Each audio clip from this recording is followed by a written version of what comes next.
देखिए, आज इस मित्तल आई हॉस्पिटल का एक दशक पूरा करने के लिए पहले तो इस यहाँ की पूरी टीम को, मित्तल आई हॉस्पिटल की पूरी टीम को मैं बहुत बधाई देता हूँ। और आज विशेष तौर से मिशन रिस्टोर के नाम से जो है बच्चों की आँखों की केयर के लिए, उसकी देखभाल के लिए आवश्यक पहलू जितने भी हो सकते हैं उस पर कार्य करने के लिए डॉक्टर अमित मित्तल और उनकी पूरी टीम जो है उसके लिए संकल्पित है।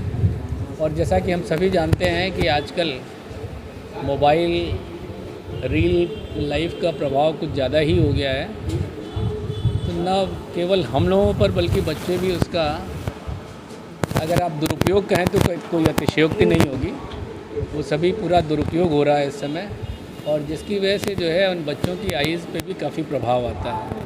और इस क्रम में यहाँ पर एक नई मशीन, एक नई तरीके की मशीन जो बच्चों के लिए ख़ास तौर से जो है आवश्यक है, उसके लिए यहाँ पर इंस्टॉलेशन किया है। और इससे पीडियाट्रिक एज के बच्चों के लिए, पीडियाट्रिक एज में जो बच्चे आते हैं उनके लिए एक अत्यंत लाभकारी प्रक्रिया शुरू की गई है।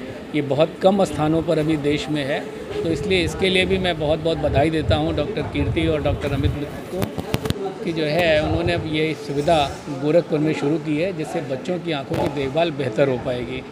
हम सभी जानते हैं कि जो है जिस क्रम में बच्चों की आंखों पर, चाहे वो ड्राई आई हो, चाहे वो मायोपिक आइज़ हो, तो इसके लिए बहुत दुष्प्रभाव हमें देखने को मिल रहे हैं। तो ऐसे में ये मशीन तो कारगर होगी और इनकी सलाह भी बहुत कारगर होने वाली है। तो इसके लिए मैं एक बार पुनः ढेर सारी बधाई देता हूँ। धन्यवाद। बेसिकली ये जो बच्चों की एक पावर होती है, इसको हम लोग मायोपिया बोलते हैं, जिसमें बच्चों को दूरदृष्टि की प्रॉब्लम होती है और वो लगातार बढ़ रही है क्योंकि बच्चों का लगातार मोबाइल यूज़, टैबलेट यूज़, और बच्चों की आउटडोर एक्टिविटी एकदम बंद हो गई है। बच्चे घर में रहते हैं, इंडोर गेम्स ही खेलते हैं, मोबाइल देखते हैं, तो उससे बच्चों का पावर लगातार बढ़ रहा है। उसी पावर प्रोग्रेशन को रोकने के लिए एक, मतलब कह सकते हैं कि लाल रोशनी जो है, आज से लाल रोशनी जो है बच्चों की पावर को रोकेगी और बच्चों की पावर को कम भी करेगी। तो इसका प्रोटोकॉल होता है, उसी प्रोटोकॉल को फॉलो करना है कि हर रोज़ 3 मिनट का एक दिन छोड़ के बच्चों को सेशन देना होगा। और ये टोटल करीब बच्चों की पूरी लाइफ तक ये टोटल 66 सेशंस होंगे, बच्चा जब तक 21-22 साल तक का नहीं हो जाता।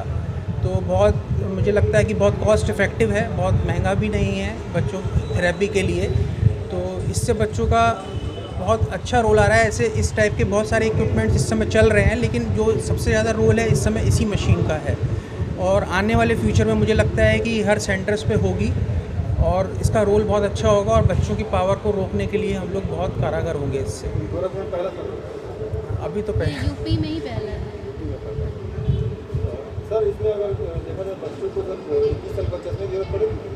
चश्मे की ज़रूरत, जैसे मान लीजिए बच्चा हमारे पास किस एज ग्रुप में आ रहा है, किस पावर के साथ आ रहा है, उस पर डिपेंड करेगा। मान लीजिए हो सकता है कि बहुत कम पावर से है, शुरुआत हो उसकी, तो हम उसको स्टार्ट कर सकते हैं और उसकी पावर आगे बढ़ने से रोक सकते हैं। और हो सकता है कि थोड़ा बहुत पावर इसमें ज़्यादा, कई केसेस में देखा गया है कि पावर कम भी हो गया है ऐसा, लेकिन बहुत रेयर होता है। जो कि हम नॉर्मल जैसे चश्मा देते हैं, पेरेंट्स पूछते भी हैं कि हम बच्चा हमारा चश्मा रेगुलर लगाएगा तो उसका पावर कम होगा कि नहीं होगा, तो नॉर्मली नहीं होता है। लेकिन इस मशीन में देखा गया है कि बहुत से केसेस में पावर रिड्यूस हुआ है, कम हुआ है।